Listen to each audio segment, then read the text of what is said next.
Welcome to Drams and Dragons, the podcast where I don't even know, we get depressed and we just don't want it What? anymore. But we don't drink the. No, Yeah. I did have a snappy intro. And then before I started, Dustin made me very depressed and sad. No, it Oh, was. yeah. It And was. so, and then he's like, here's this really depressing thing. And we're recording. And Go. let's go. This is the podcast where we get sad and everything's a downer. No, that's just where my mind's at. Yeah, fantasy lifts me up, man. I think that's why I like No. to read so much. Yeah, I Yeah. mean, I'm just kidding. I'm just a kid. Yeah. It's all good. We just want to talk about the entropy of life and aging and what comes with it. Stay clear of that. Tonight, we're going to be chatting about one of the great fantasy authors that in my opinion, has ever written. We're going to be talking about Ursula K. Le Guin. And in particular, we're going to be talking tonight about the influence that her Earthsea series had on fantasy at large. Also, we're going to be, before we get into the subject, talking about Ursula K. Le Guin, we're first going to drink a little whiskey. Yeah, so tonight we're going to be drinking a whiskey that is from a set. It's the same. It's the same people. It's Drinks by the Dram, right? Drinks by the Dram has put together a number of sets. You can find them online. And so they get you a little tasting set with 5 little single serving, drams. Let me get it. Wait, here we go. It's the Highland Islands whiskey tasting set. Yeah, the Highlands and the Islands. So the last one we did was Isla, right? It was all Isla. If you look at the map of the regions of Scotland, you've got several major regions and some other minor ones. There's, the Highlands, Lowlands, Speyside, Isla, Campbelltown. That's pretty much it.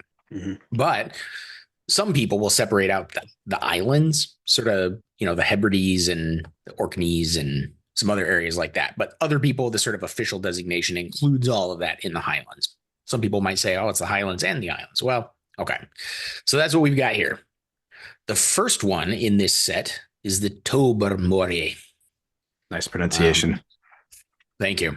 For the American pronunciators, Tobermory. Or the Tobermory, if you're from the East Coast. The Burmery, is that what they call that? The Burmery? No, if you're from New England, you go to Tobermory. No. You put the antecedent. Yeah, okay, all right. Like, I got to represent my people. All right. Tobermory. Yeah. Yeah, it's very nice. Got a 12-year-old. That's all it says on there. Yeah. Gus, I was going to say 46.3%. Okay. So should be more a little chill than we've been used to lately. Gus, do you have any experience with the Tobermory distillery? I don't recall.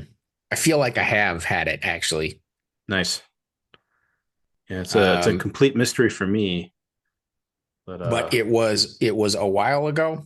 It has been a while since I've had it, and I can't really pick it out as something that stood out in my mind as oh yeah, it's that whiskey. You know what I mean? But I am pretty sure I've had it. Okay. So, well, shoot, I want to get to the nose, man. Absolutely. Yeah. All right, let's open this bad boy up. I love this set, man. I love that they make it look like a little wax thing. Yeah, no, it's a cool little set. Yeah. Oh, it's got a nice little smell. I haven't even put my nose in and I just opened it up. It pears right off the bat. Oh, very much so. Wow. That's like spiced pears. Yeah. Yeah, what cinnamon I'm getting? Definitely cinnamon. That's got something like I don't know if astringent's the right word for it. It's there's a weirdness to it. I think not pine, almost like a tree kind of.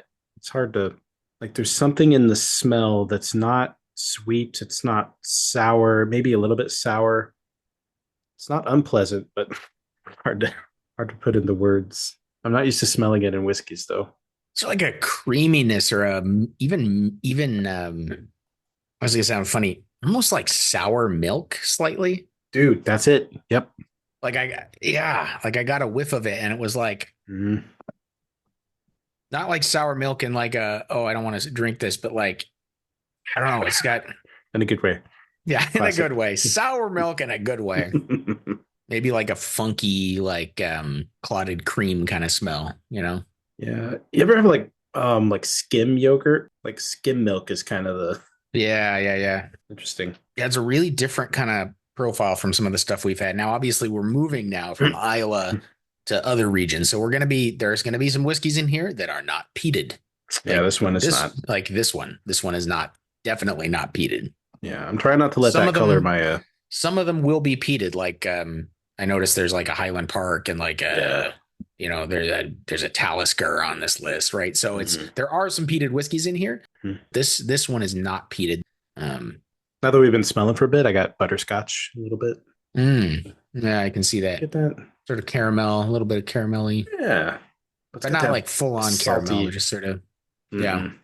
Yeah, more that buttery, salty kind of vibe going on. Hmm. Shoot, I'm ready to taste. Ooh, like peppery.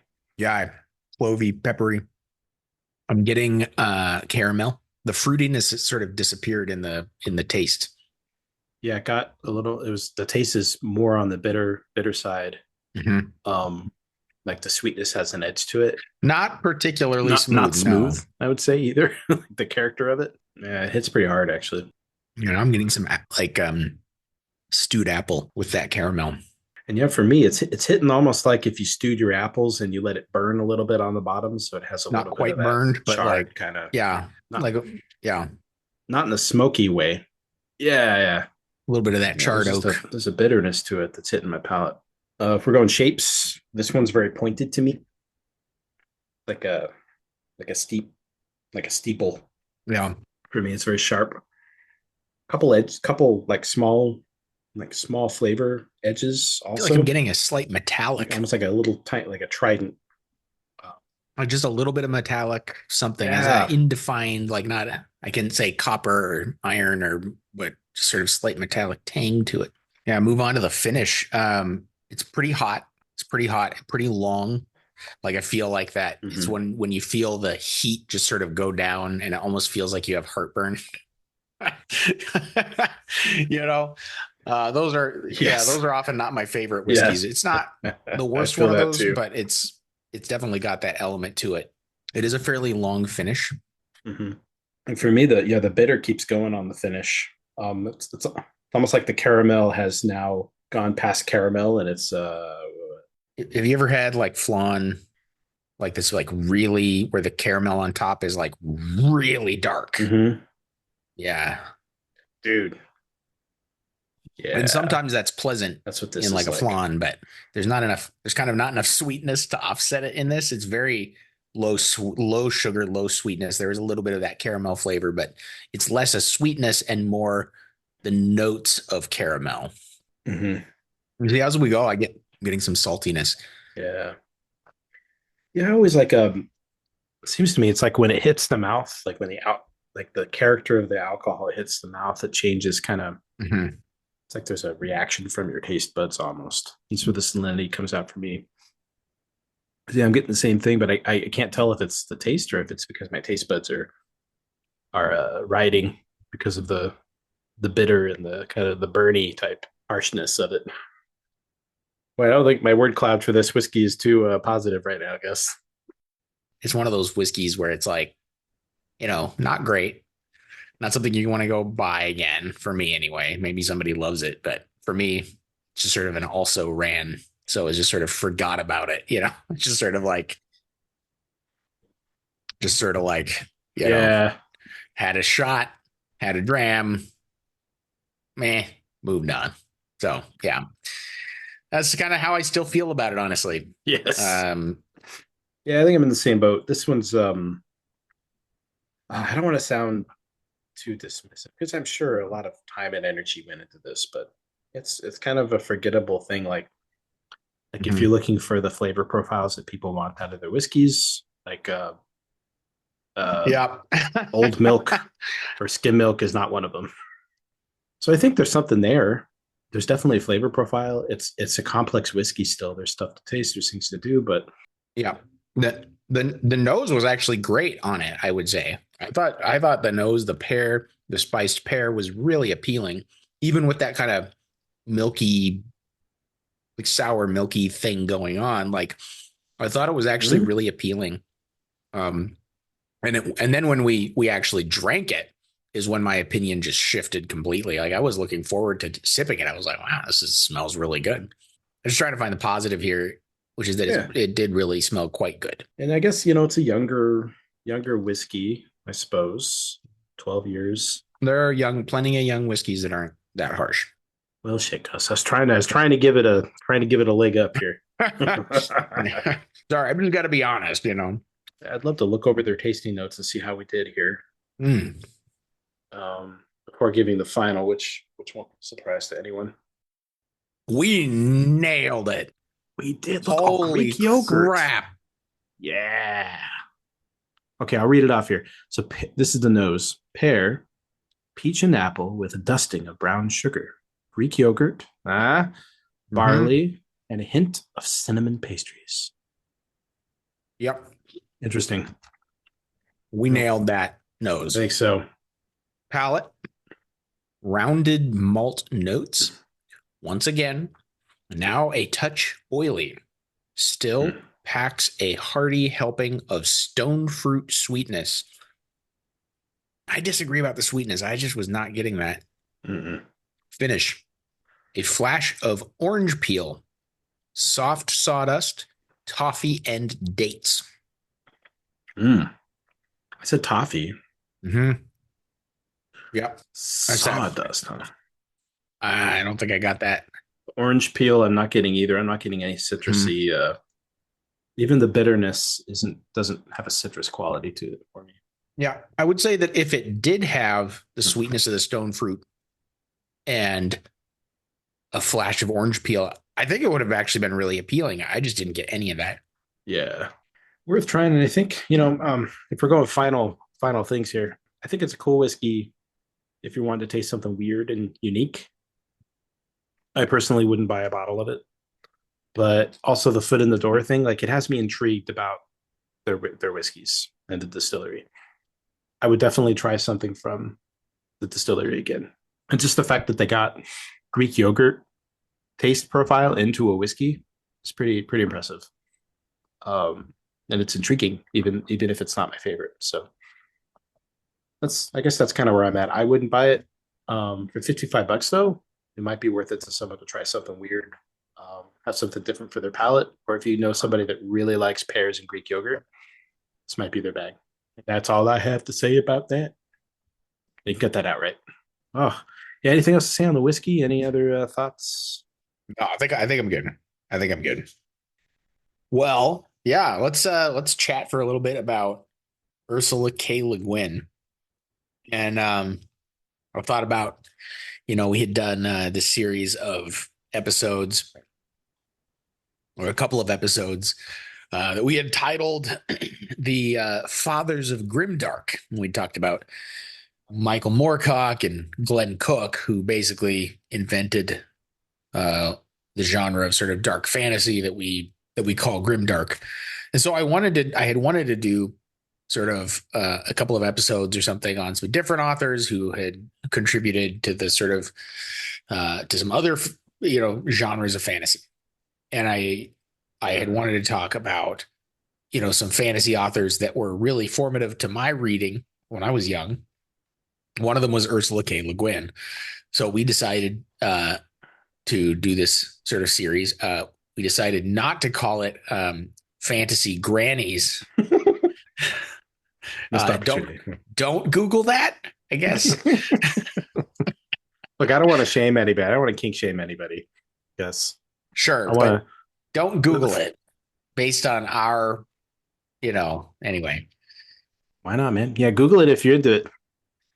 Um, we were talking about some sort of like 1960s, 1970s kind of fantasy authors, and Anne McCaffrey had come up, and then we were talking about Ursula K. Le Guin, and So yeah, we're sort of fantasy grannies.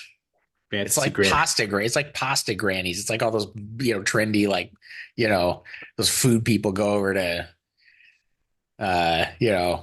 Italy and they're like, Oh let's yeah. find some grandmas to teach us how to make pasta, and they're like, it's pasta grannies or whatever. I mean, it's like a whole thing on YouTube. Yeah. So they're like, fantasy grannies. Fantasy. Turns out they can teach us a thing or two. That's I think it's true across the, it's a microcosm, the larger world. Um, they had I lived in Japan for a while, and they had obachans were like cool grandmas, and there's like a grandmas have a vibe out there, and I think they do Mhm. here too. Shout out to any grandmas who are listening. This is for you. Um, but yeah, I guess so conversely, uh, compared to your experience, I have very little experience with Ursula. Um, I tried years ago because I heard scuttlebutt that she was amazing and seminal. I decided to watch the movie that was created in like the 70s. Which you should never do. Oh, it was so bad. And it It's ruined, really yeah. bad. There have been several takes over the years. Yeah. Uh, they've all been terrible. Several, there have been several adaptations. If you wanted to like talk bad adaptations, the adaptations of the Earthsea stuff, yeah, have been atrocious. Yeah, So it's up there. It's one of the worst. Especially after reading a little bit into it. They completely missed the character of the book, the style, the grace, ahead of her time prose. Yeah, I was really impressed reading through it. pros are crazy good. Yeah, yeah, it was surprising because it felt modern in that it was. I mean, it was descriptive. It was easy to kind of take in, but it was interesting enough to kind of keep you engaged and keep you entertained in the way that Mhm. nerdy book readers like to be entertained. So, Yeah. yeah. I mean, it's almost like in places, it's almost like poetry, Mm-hmm. right? It's like, and if not, what we think of as poetry, then certainly sort of poetry in the sort of Beowulf, you know, sort of meaning of the word, right? Yeah. Where it's sort of this epic poem, this epic story, right? Mm-hmm. Um, this epic saga, right, of this wizard's journey. And in rereading it, because it had been a long time since I had read it, Mm-hmm. and so I went back and started reading it again. And the thing that stuck out to me, and and I knew this was the case, like cognitively, but the thing that stuck out to me was how much she influenced wizard tropes, wizard cult, like sort of the cultural sort of idea of a wizard. Um, I was noticing things like an example is in the Dragon of Pendor chapter, where Ged,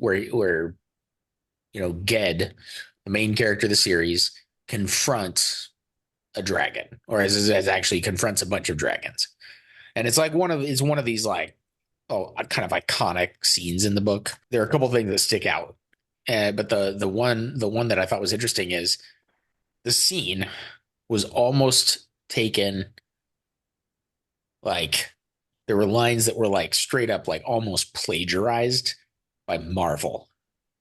Mm. And in particular in the Doctor Strange movie, the first one, where he goes in and he goes, Dormammu, I have come to bargain. Yeah. That is literally ripped straight out of this, Oh, right? cool.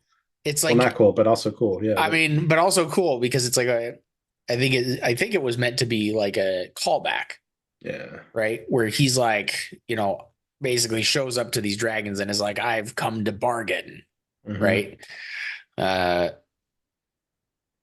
and it's just this way in which like some of the scenes are so kind of you get to the point where like certain scenes are like just baked in almost to like our collective subconscious or unconscious or whatever you want to call it, right? They're Hmm. kind of baked into just sort of we've like so many people have read these scenes and they've been rewritten again and again. And in some of these cases, like they came from this book. This is where they originated, right? Was from her mind. And then they were such sort of cool, like engaging, just sort of epic scenes where she's like, she does this and she lays out this sort of formula for this scene. And then everybody who comes after is like, Hmm. they're imitating it without even necessarily realizing they're doing that, Yeah.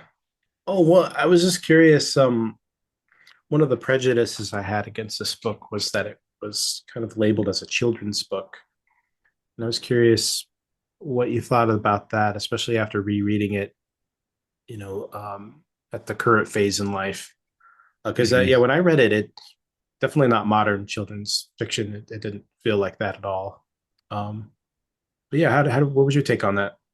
Well, they must have had some sophisticated Sophisticated ass and kids. Yeah. yeah, some sophisticated, educated children. If this was a children's book, I mean, here's the thing: is I read this as uh, like an old kid, young teenager, Hmm. like, and like I was able to read it at that age. I don't think I appreciated it like I do now. Hmm. I think to me, it was like it was this cool story, and it was really cool. And I got really into it. I love the map, right? That's in with Hmm. the Earthsea with like all the islands and these archipelagos and just Yeah. spectacular, really cool map that reminds me of Scotland, right? The sort of the coast of Scotland, with all these little islands all over. And it's really, yeah, it's really cool. But yeah, I don't think that it's a children's book, really. I think that it has been mislabeled for sure. Like Hmm. I try and I'll say I tried reading it to my kids recently, and I loved it. My wife Hmm. loved it. Like we sit down, before bedtime and read. We always do that. And we sat down and tried to read this, and the kids were like, snooze, you know. Oh, even with And the beginning part with the sheep, that's kind of funny. they liked You know? some certain scenes and they liked some certain things. And the thing is, Yeah. I actually even bought. There's a big collector's edition with like pictures and it's got some Hmm. illustrations. It doesn't have a ton of illustrations.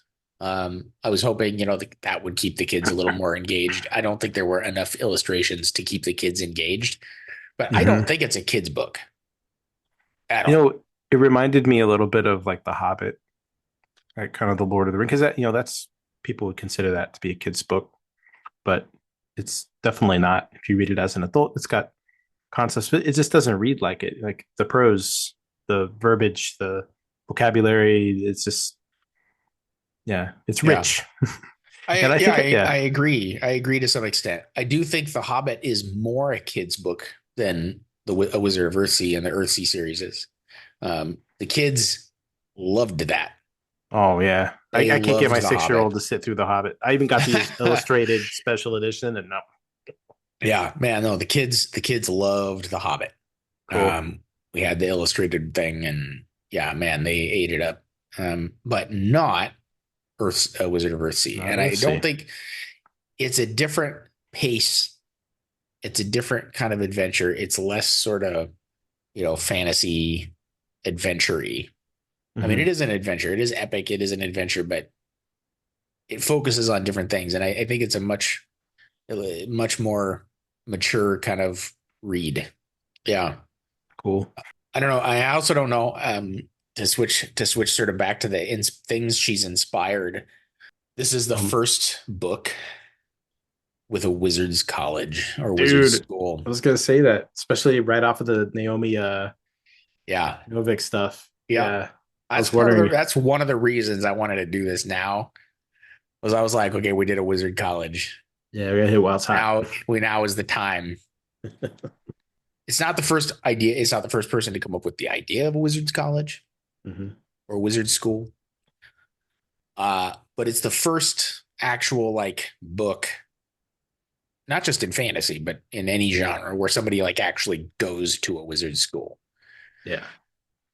Everything before it is like there's a reference to it, to one. Like there's a book from like the long time fantasy book or semi fantasy book from a long time before that was like they referenced like the wizard, college program at some school, Yeah. and and then there's the old legend about Scholomance, which is referenced in which is supposed to be a school for wizards run by the devil, you know, Mhm. at the bottom of a lake, and it's like it's referenced repeatedly in like the novel Dracula by Bram Yeah. Stoker, and then there's another one from like Old Norse, or Old Icelandic, Mhm. folklore. I can't remember what that's called, but the point is, like, there are these wizard schools in folklore for a long time, and nobody really did anything with it Yeah. until she did. And she takes you Until there. Yeah. yes, And the tropes, this is where they started too. Even the whole like you make an enemy right away, you know, you go to the school and you're kind of the country bumpkin and you meet, you have an enemy and it's really cool seeing that and reading about that. And yeah, thinking Harry Potter, um Scholomance or Scholomance, however you want to say it. Skullmans. I actually looked up some pronunciation guides. So there's that's it's up in the air. Oh, okay. Yeah. Yeah, everything that I saw was like Scholomance. But then again, there are people who think that it's GIF, not GIF, and those people are wrong. They are wrong. I agree. We Yeah, can agree on that. Team Team GIF team here. team GIF. Yeah. Um, yeah, so I guess yeah, that's my main takeaway. I was kind of humbled, and it got me thinking a lot about the humbling part. It got me thinking a lot about my suppositions when I read books. And we wanted to do Grannies specifically because typically fantasy is kind of a male dominated genre.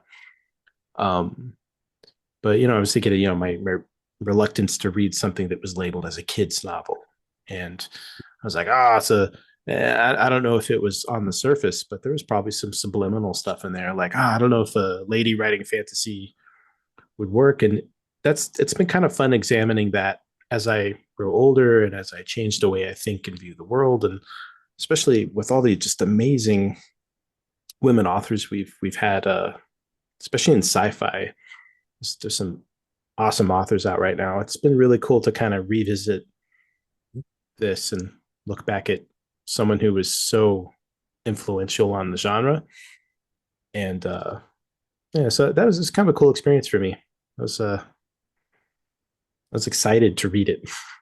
Yeah, she's somebody who is I would put her almost up there with Tolkien in terms of her influence upon the genre. Mm-hmm.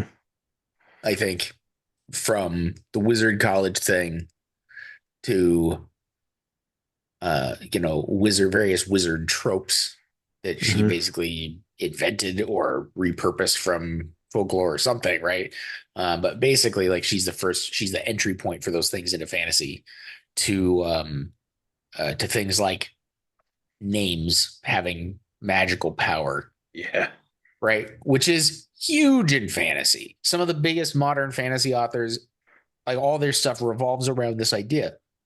Like Patrick Rothfuss, which is like one of the big fantasy authors. Go if you ask a group of people like who's the best fantasy author writing today, some percentage of the people will say Patrick Rothfuss. I know people will be frustrated with the fact that he hasn't finished his series, but like he's one of the sort of the best modern fantasy authors, and I can't read him anymore without being like, yeah, but isn't he basically just like copying Ursula K. Le Guin?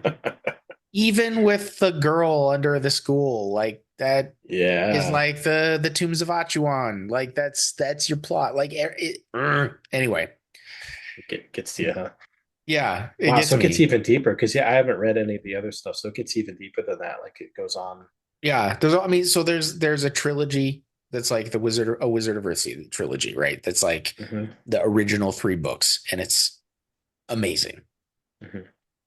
And then after that, there's a whole series of Earthsea, books that goes on beyond that that are I haven't read most of them. I've read one of them. I can't, but it wasn't as good as the original trilogy. That original trilogy is like it for me.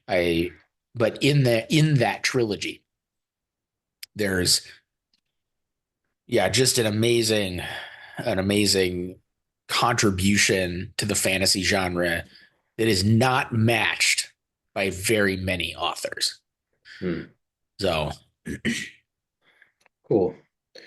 Yeah, I think you yeah, you got the bug is definitely going.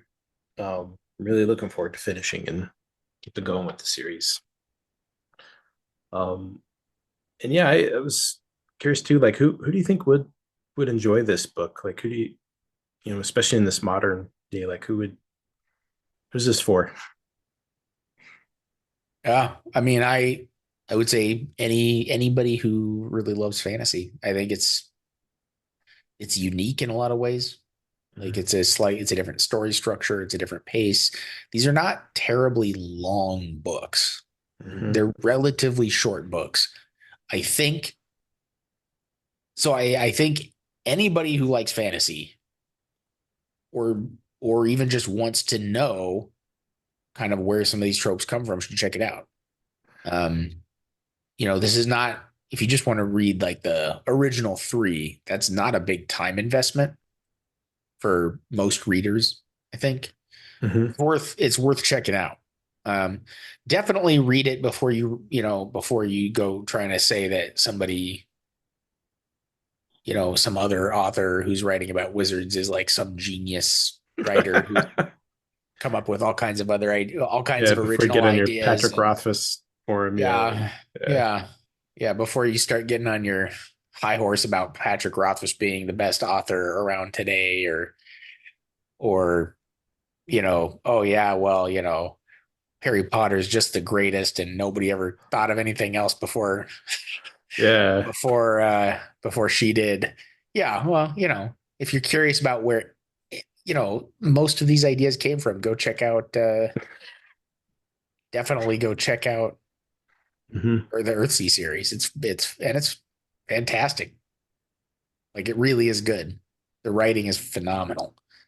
Even if you just really like good literature, just for the sake of literature. I mean, it's that the Yeah. prose, the writing itself is that good. Yeah. So Yeah, it's in the literature. Yeah, I think that's a great way to put it. And yeah, I'm mindful there's this phenomenon, especially as you age, where you don't have that perspective of time. I mean, this was written in 1968, which is yeah. before our time. And it's, everybody reinvents. I once had an 18-year-old when I was 25 tell me about something with a TV, like basically there were flat screen TVs. And he just didn't have it in his brain that I had experienced TV before. It was the weirdest thing. And I was like, dude, I know what TVs are and what flat screens are. I'm aware. But he was talking about it like they were these brand new inventions and like it was amazing. And like I needed to switch over. And that's always stuck with me because, yeah, just like with history, uh, so much of the shit we do has already been done before and it's just been rehashed and put together. And that doesn't mean that the new stuff is bad. You need inspiration. But yeah, Yeah. that's just what's so great about this. It's just a gem to discover that's always been there and you didn't know it was there. Yeah.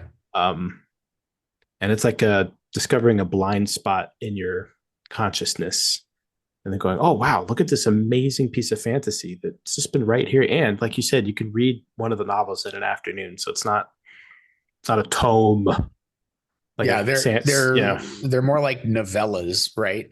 yeah. Yeah. The writing is tight, you know. I, She's not wasting your damn time. There are some authors that yeah. waste your time with like wordiness. She doesn't waste your time. No, Yeah, big two thumbs up for me though. Big recommend for it. Yeah, absolutely. Mm-hmm. Big recommend. Uh, big big thank you to our fantasy grannies.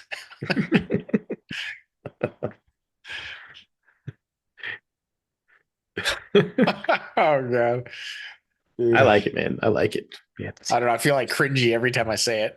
No, it's just, I think it's great. It's good. We're fighting we're trying to normalize uh I don't know what we're normalizing. We're fighting, but because even with that, yeah, we said the fathers of Grimdark. It's a thing, but Grant the moms, even just the language, it's hard. But that's what I was talking about. It's like Be like fantasy mommies. What? fantasy, yeah, That everything. does not work. No. Yeah, doesn't work either. Fantasy mothers. No, doesn't. Fathers of I don't know, mothers of Yeah. epic fantasy. It doesn't work. Oh, that kind of works. Mothers of Epic, like kind of like Mothers of Dragons kind of style. Yeah, yeah. But see, that's Mothers kind of of what I'm talking about. wizards. I don't Yeah, know. the genre is so like just it's so steeped in one Like direction. wizard mommies. God, Oh god. uh, good stuff. But yeah, man. I feel pretty good. Is there anything else you wanted to talk about with Wizard of Earthsea? No, just everybody should go read it. It's still fantastic. Yeah. It's actually I would say that I going back and reading it was even more impactful than it was Mm-hmm. when I was younger, you know. Cool. Um yeah. Well, man. I think the only yeah, I love hearing your perspective on that. And the only other comment I had was that the character's first name was also the name of an Australian slang term for a toilet, and that I made had me no laugh. idea. Yeah, Dunny. Yeah. Uh but yeah, Ged it is just and just another pronunciation thing. It is pronounced Ged, not Jed. Ged. Ged. I was. Oh, I was Team Ged, Yeah, it's Ged. just And like it's GIF. actually there's a whole you can actually find because a lot of her names are kind of spelled and pronounced kind of strangely, a lot of the names, the fantasy names in her world. And she actually put out like a bit of a pronunciation guide a while back, Cool. when she was older, people were constantly asking her like, "Oh, how do you pronounce this or that?" And she actually put it out, and uh, yeah, it is Ged Whoa. officially. Excellent. Officially. I know. Oh, I know some authors are like hesitant to like put out official pronunciations, right? Yeah. Uh, oh god, there was one recently like that. I can't remember what it was though, where they were like, it's however you want to pronounce it. And I'm like, Uh. that's unsatisfying, you know. Nah. No, she didn't do that to us. She was like, get. Cool. Um, I appreciate that. yeah. Yeah. Well, cool, man. Well, it was nice chat with you. Nice tasting some whiskey. Likewise. Uh, and Yeah. listeners, thanks for listening. Yeah. Yeah. Thank you all for listening and hope you all have a good night. And we'll see you on the next one. Like and subscribe. And stay gold. Dude, that's Oh it. man. Like and subscribe and stay gold.